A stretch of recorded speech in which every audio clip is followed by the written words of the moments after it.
Comrades, a notable change one would encounter in the wave of working class struggles around the world is the growing tendency for the workers to break out of the trade union straitjacket and take independent initiatives to control the fate of those struggles. As Marxist revolutionaries, we are well aware that this move alone is totally inadequate to guarantee the victory of the working class struggles. But it is the clearest indication of the acuteness of the crisis of leadership the workers confront. And it also is an important first step towards propelling the working class to look for alternative programs and leaderships for their struggles. Trotsky wrote in the founding document of the Fourth International, the Transitional Program and the Tasks of the Fourth International, that the crisis of humanity is characterized by the crisis of revolutionary leadership of the working class. Not every day the workers become aware of this crisis. It is the time of acute crisis of political system that the whole system as a whole that they start to realize the crisis and turn to find alternative solutions. We now live in such a period of history, and we are the only movement that fought against all those who wrote off the historical revolutionary role of the working class in leading humanity out of this capitalist morass. In this struggle, we prepared ourselves to undertake the task to provide the program and leadership the workers everywhere are searching for. This is the secret behind the new experiences that all the sections of the International Committee of the Fourth International now go through in every continent. Our recent experiences have been a powerful vindication of the intersection of the objective developments of the class struggle and the perspectives of the World Trotskyist movement. Mexican Matamoros workers launched their struggle, defying dictates of the union leaders, and attracted wide support from the youth, students, professional sections, and middle class. They all were unhesitant in sending greetings to Detroit Conference of Rank and File Committee of Workers, called by the Socialist Equality Party in US. The turn to forge the internationalist unity of the workers in struggle is explicit in this action, and only the Trotskyist movement is prepared to provide this a socialist orientation. In the same way, the workers of the Action Committee founded by the Sri Lankan SGP at Abosley Estate during the 100,000 strong plantation workers strike joined a picket held to demand the release of Julian Assange and Chelsea Manning, imprisoned for exposing military crimes of imperialist powers. They also passed a resolution to that effect and came forward to take their place in the international campaign waged by the ICFI and the WSWS. These developments cannot be treated as some isolated phenomena peculiar to these countries. These are symbolic of the revolutionary potential contained in the general development of the unfolding struggles of the objective international class, the working class. Whether it is the teachers throughout US, or the Yellow Vest movement in France, or the workers in closer India, where we saw a general strike of several million public sector workers not many months ago, the social conditions and political issues confronted by workers are very much similar. The generalization of social conditions of workers of developed countries as well as the historically backward countries is the product of the protracted global breakdown of the capitalist economy, which surfaced initially as a collapse of the huge financial conglomerates in 2008.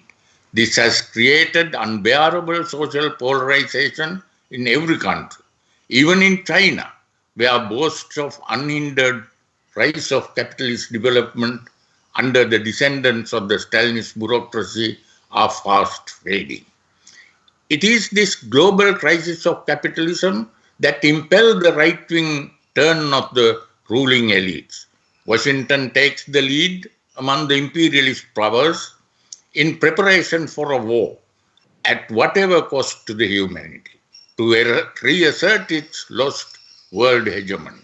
The continuation of the pivot to Asia that began under Barack Obama is now accelerated under Donald Trump, integrating India and Sri Lanka more closely into the aggressive military strategy against China.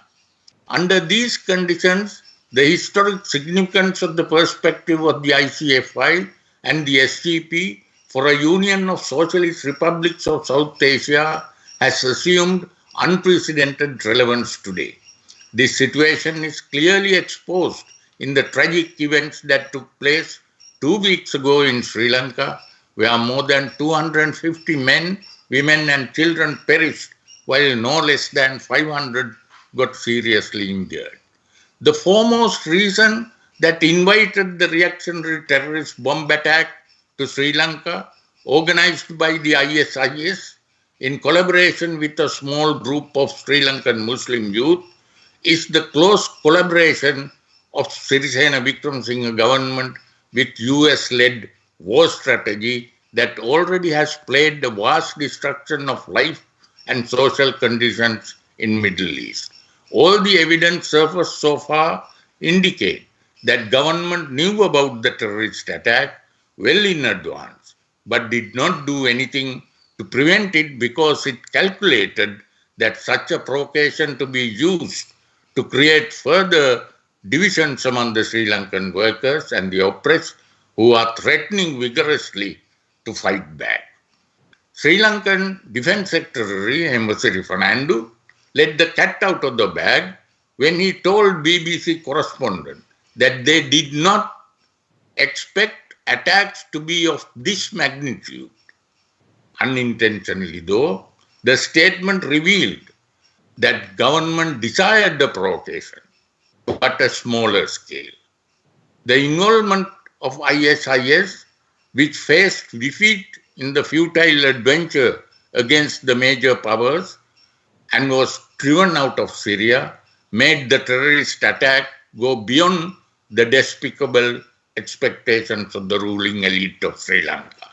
Now, both the Sri Lankan ruling elite and the US and its allies have turned to exploit the post-terrorist attack situation to rush even more draconian anti-democratic police state measures against the whole population and also to make the island more open hub of the aggressive imperialist war machine.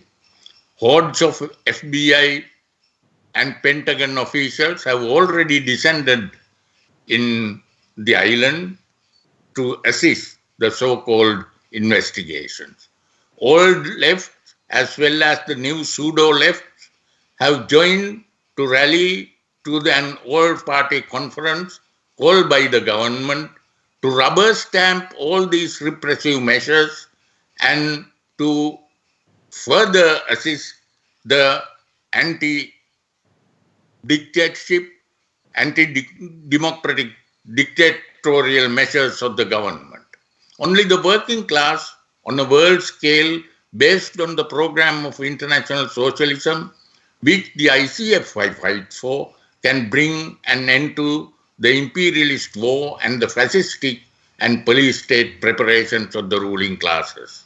The politically independent working class has the historic ability to attract and lead poor farmers, oppressed communities, unemployed youth and students, middle classes and professionals away from the reactionary adventurous terrorist outfits that in the final analysis play into the designs of the ruling elites.